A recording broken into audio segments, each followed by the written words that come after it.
La cliente voulait refaire sa cuisine, voulait faire une sorte d'habillage un peu en mode c'est déco. Et donc ce qu'il fallait faire, c'était du coup ajouter une prise four qui n'existait pas parce que après vérification sur place, il n'y avait pas de ligne directe pour le four. Ajouter des prises crédence sur son plan de travail à côté de ses plaques. Au-dessus de ces prises de crédence, elle voulait une prise pour pouvoir mettre un luminaire ultérieurement, une sorte de lampe de chevet ou alors du coup un bandeau LED. Et sur son deuxième plan de travail, elle voulait aussi des prises crédence de part et d'autre de cette crédence là. Et elle voulait aussi transformer un simple allumage qui allume actuellement une applique en un double allumage qui va commander cette applique là et l'autre des suspensions au-dessus de son deuxième plan de travail.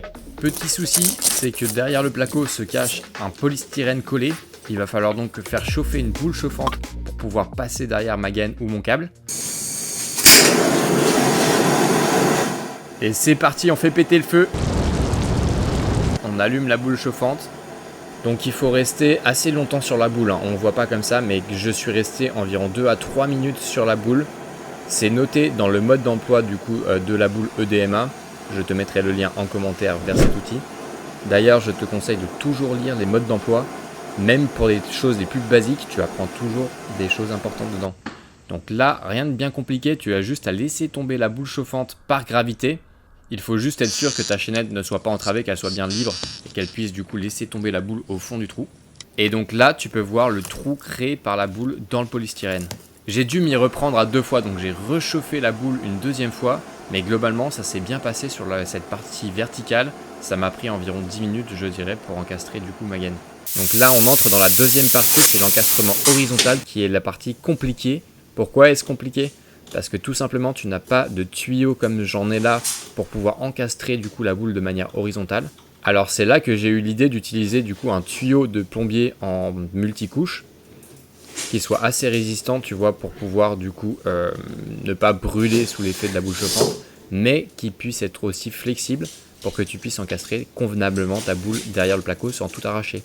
La technique marche très bien, il faut juste faire attention à ne pas faire cramer non plus le tuyau en multicouche. D'ailleurs, pour améliorer la technique, en fait, je pense qu'il faut remettre le bâton en fait, qui est livré avec la boule, qui est en métal, par-dessus ce tuyau. Comme ça, quand tu fais chauffer ta boule, il n'y a pas de souci, le tuyau sera protégé. Et après, tu n'as plus qu'à le décaloter pour pouvoir enquiller du coup ton tube derrière ton placo, une fois que ta boule est chaude. Quand la boule est chaude, ça va faire chauffer un petit peu ton multicouche, mais pas tant que ça va pas le faire cramer. Alors que là, si tu regardes bien, j'ai fait chauffer directement la boule sur le multicouche, et ça, c'est vraiment pas bon. Heureusement que j'avais mis une bâche en dessous pour protéger le sol. Là, la technique que j'utilise, c'est une technique classique en électricité, c'est de séparer du coup ta distance en deux, en passant par le milieu, où là, en l'occurrence, c'est le côté gauche et le côté droit.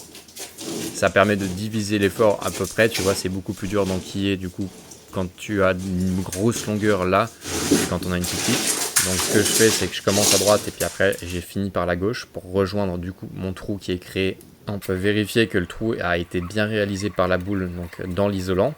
Une fois que tu as fait ça, t'as plus qu'à balancer ton aiguille ou directement ta gaine si ça passe. Là j'ai assuré le coup, j'ai pris une aiguille, j'ai fait mon épissure de manière assez rapide parce que ça passait bien. Donc juste un petit peu de scotch. Et en avant-gagant, c'est parti, tu tires après ton aiguille, ton câble passe correctement et tu n'as plus qu'à câbler tes boîtes d'encastrement. On va regarder ensemble comment j'ai pricé tout ça. Donc j'ai commencé directement, j'ai mis diverses fournitures de pose et de raccordement. Hop, ça c'est déjà de ça de prix, 20 €.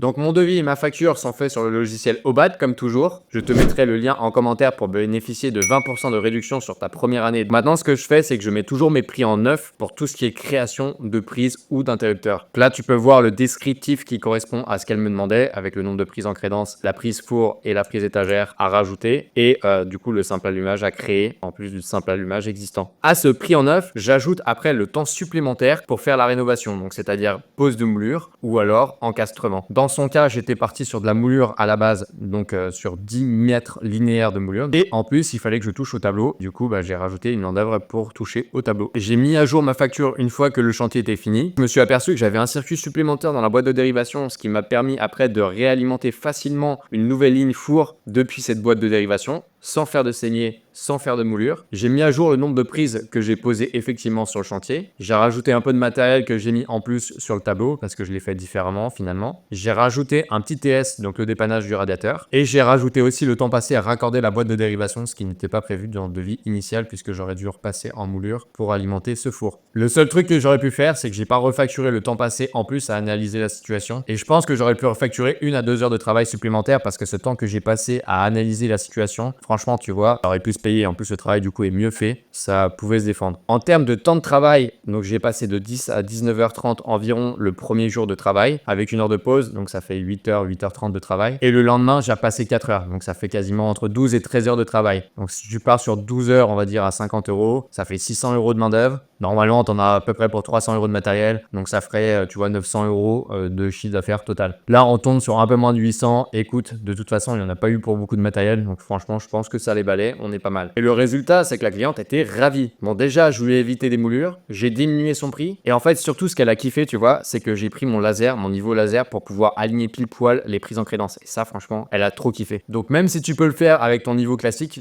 franchement, sors le niveau laser parce que ça se voit, en fait, elle l'a vu. Et j'ai passé vraiment du temps à vraiment essayer de mettre au millimètre près les bonnes encastrements. Et heureusement que j'ai fait ça parce que son fils, comme il est immunisé, il l'aurait vu direct et il fait extrêmement attention à ce genre de détails. Je l'ai su après. Et là, je me serais fait assassiner si j'avais pas aligné ces boîtes d'encastrement. Donc voilà, un bon petit chantier. Au début, tu as toujours un peu la pression parce que tu sais pas si tu vas réussir du coup à retrouver les fils, mais tout s'est bien goupillé. J'ai eu de la chance pour une fois. Impeccable.